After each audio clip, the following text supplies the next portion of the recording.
Aliado de Lira é eleito presidente da CPMI do 8 de janeiro, meu querido Matheus. Você consegue colocar na tela pra gente? Já está? Já está na tela. A comissão foi instalada nessa quinta-feira e veja só, meus queridos amigos, os membros dessa CPMI aprovaram o deputado Arthur Maia, do União Brasil, da Bahia, como presidente da comissão. Maia é aliado de Arthur Lira. Ele foi eleito por aclamação apenas com votos contrários do Marcos Duval, né, e do Esperidião Amin. Bem, o Cid Gomes foi eleito como primeiro vice-presidente, Magno Malta como segundo vice-presidente e a relatoria vai ficar a cargo de quem? Senadora Elisiane Gama, do Cidadania do Maranhão. Vamos colocar umas fotinhos dela aqui para a gente ver de onde ela vem? A Elisiane Gama, meus queridos. Eu não estou vendo as fotos, Matheus, mas você consegue fazer Estão na tela. Estão na tela? Yes. As 3 fotinhos que tem dela, para a gente ilustrar e mostrar o nível de amizade dela com o Dinocrata. Olha aí, olha para trás aqui, Geisene, está na TV aqui, ó, que a gente está sem retorno hoje. Mas está na TV, olha que alegria. Olha, felicidade. Olha o sorrisão, olha o sorrisão. Foi antes ou depois do almoço isso? Saia depois. Foi depois do almoço. Comeu um grilão. O sorriso do comeu, dia depois. Comeu um grilão. O gordo fica feliz quando come. Ei, beleza. Olha o grilo, olha o grilo. E é isso, né? A discussão entre os parlamentares foi feita Essa antes. foto tá com o meu sobrenome lá no fundo, não tá Figueiredo? Ali? Olha, ó, Figueiredo. Esther Figueiredo. Ok, que alegria. Então, eu acho que isso daí já dá uma tônica sobre para onde essa... Você sabe quem é essa moça? Essa moça, essa senadora, a carreira dela toda é do Maranhão, da terra do Flávio Dino. E ela foi eleita para o Senado na chapa com o Flávio Dino para o governo. É que o mandato senador é mais longo, né? Mas ela foi eleita em 2018. A chapa era ela e o Flávio Dino. Não é que ele já tirando foto. Deve ter, quantas fotos eu tiro em tudo que é evento que acontece? Deve ter foto minha com um monte de gente, né? Agora, não é isso, não é só foto. Era companheira de chapa. Era Flávio Dino para o governo e ela para o Senado. Então essa vai ser a mulher que vai relatar a CPI. Ela que vai escrever o relatório, as conclusões. Pô, o Flávio Dino é o principal suspeito. Basicamente. Como é que pode uma coisa dessa? Como é que pode não declarar impedida? Como é que podem não estar toda a oposição e agora, nesse momento, gritando, impede essa mulher. Não, essa aí não pode ser relatora. Pega outro aliado, porque essa é muito descarado.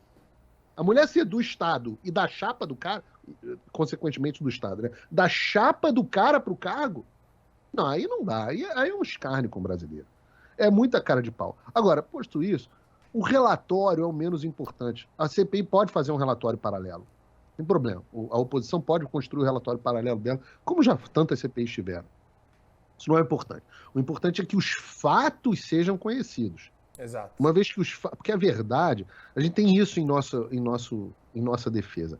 A verdade, ela é teimosa. Eu vou dizer que aqui nos Estados Unidos a imprensa mentiu tanto sobre o 6 de janeiro, mas tanto sobre o 6 de janeiro. Se você fizer uma pesquisa hoje com os americanos, como já vieram várias, os americanos já acham que o 6 de janeiro foi uma armação, ou uma imensa, com todo o trabalho da imprensa de demonizar o assunto, etc, etc. E uma cobertura. Então a verdade, ela acaba se revelando. O que nós temos a oportunidade nessa CPI, a presidência era mais importante do que a relatoria. A oportunidade que nós temos é de ouvir as pessoas e construir os fatos. E o importante é isso, é revelar os fatos e que, de alguma maneira, alguns sobreviventes consigam falar e reverberar isso para a sociedade brasileira. E o grande desafio, né, é também ver o que a oposição vai conseguir aprovar de convocados, de pessoas para falarem, porque agora a gente vê, eu sinto que o Arthur Lira foi completamente cooptado. A intensidade com a qual ele pautou a urgência do PL da censura e, ao mesmo tempo, a maneira como ele tirou isso do ar, a força regimental que existe para os presidentes de casa e a influência que eles exercem, inclusive, reciprocamente, nas outras casas. Então, a gente está falando em Câmara, mas com uma influência gigantesca no Senado. eu acho que isso pode prejudicar muito mais o agravante, Adrilles Jorge, a cobertura da imprensa, porque ela já começou aqui, ó, disparando a Elisiane. Olha que bonita a fala dela. Quero dizer às mulheres que elas estão aqui, na relatoria de uma das principais CPIs do Congresso Nacional. O argumento identitário, ele sempre vem. E eu vejo que manchete linda do G1 isso daí ficaria. Como é que você enxerga agora, Adrilles? Eu acho que dizer que a CPI do 8 de janeiro está dominada é um pleonasmo, é uma redundância. O governo vai tocar a CPI na relatoria e na presidência, como ele bem entende, com a anuência, infelizmente, do Arthur Lira, que parece que é uma raposa política, eventualmente acha que de alguma forma está se articulando com o governo que vai se projetar. Eu acho uma burrice, porque eventualmente esse governo, a ruína econômica é premeditada.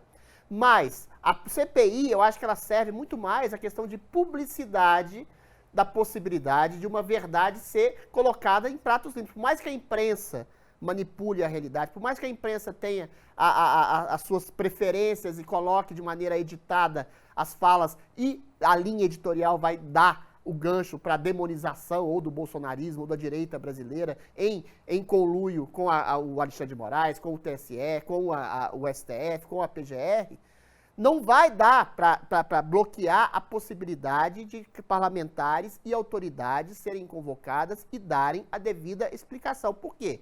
E aí a minha esperança é, você não tem só uma grande mídia hoje, você tem rede social, você tem imprensa alternativa, você tem nós, você tem uma série de vozes dissonantes dessa grande mídia, vozes dissonantes dessa burocracia que arregimentou e dominou a CPI do 8 de janeiro, que eventualmente vai sobrar.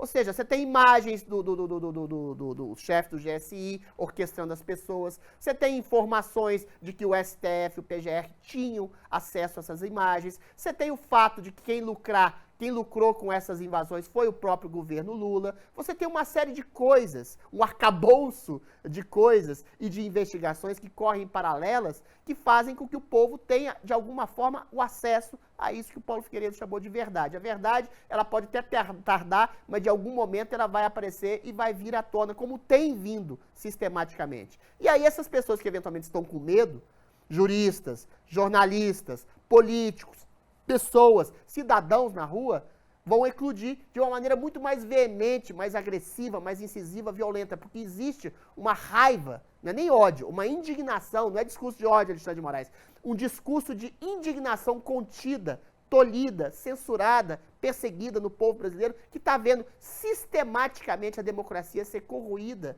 pela mídia, pelos políticos, pelos juízes, e quando esse tipo de coisa eclodir, mais cedo ou mais tarde, vai ser um furacão que vai assolar o país. Eu tenho certeza disso. E, Geisiane, ela já começou o discurso dela falando que foi um dos atos mais terríveis da história brasileira, houve uma tentativa de golpe, mas não conseguiram o golpe. E um fato é claro, todos aqui somos contra o que aconteceu. Então, eles gostam de brincar com as palavras, né? Como se alguém fosse a favor de atos de vandalismo, mas eles gostam de jogar terrorismo no mesmo balaio. Eles gostam de jogar, olha só que lindo isso, quem incentivou, quais foram, isso daí saiu na imprensa logo depois, por conta do Aras, PGR. Quais foram os autores intelectuais do dia 8? E daí, a gente pode brincar, né? A gente pode jogar aqui, a Geisiane foi autora intelectual, porque ela queria uma posição firme do governo Bolsonaro com relação à transparência eleitoral do processo eleitoral passado. Qualquer um eles vão querer transformar em autor intelectual. Então a chance dessa CPI me desvirtuar para uma caça às bruxas da oposição, por mais que a gente tenha um relatório paralelo, ela pode ir para esse caminho também. Né? Veja, é interessante que primeiro ela coloca a pauta identitária, o discurso feminista, provando aquilo que todos os dias a gente diz dentro desse programa, que a pauta cultural é o que pauta o ambiente político. Eu adoro quando a própria esquerda atesta tudo aquilo que eu estou falando.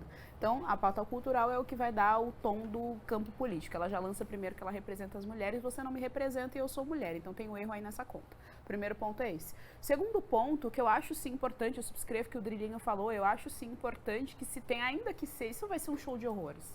Não restam dúvidas sobre isso. Mas a gente precisa ter isso documentado dentro da história. É aquela velha frase, você precisa cair atirando. Então, por mais que eles corrompam tudo que vai acontecer lá dentro, o petismo, né? O governo corrompa tudo que vai acontecer lá dentro, a gente precisa ter isso registrado dentro da nossa história.